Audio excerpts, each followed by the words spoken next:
Now, I think 2025 is going to be very kind to AMD, and I'll give you a couple of reasons why I think that's the case in just a moment. But first, let's jump into this article here, which, like I always do, I will link to in the YouTube description down below. So apparently AMD themselves, well, they're blown away by how popular their X3D processor lineup is, and demand, well, has been so great that there's shortages all across the board, which is unfortunate, especially if you wanted to build a system based upon one of these X3D processors. Now, the Ryzen 7 9800 X3D is the CPU to go for if you want to build a gaming rig, and we're talking high end here.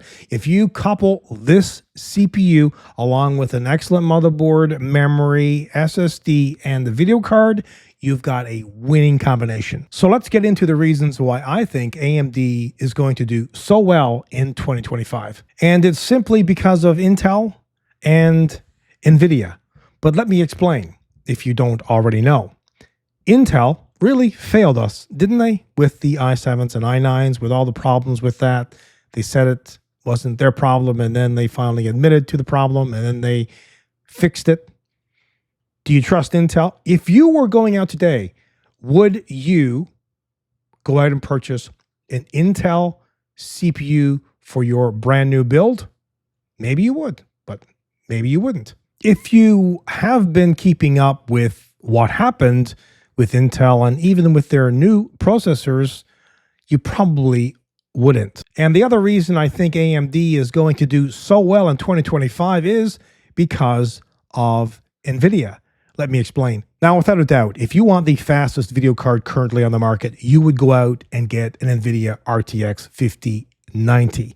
But good luck finding one because, well, the stock is just not there and demand is so high, it's driving prices through the roof. You will need thousands upon thousands of dollars to get one of these right now.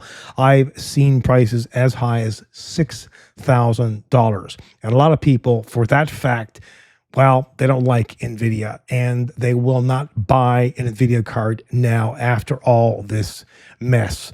So where are they going to go? They're going to go with AMD. So people who maybe liked NVIDIA are now moving to AMD. People who liked Intel are now moving to AMD.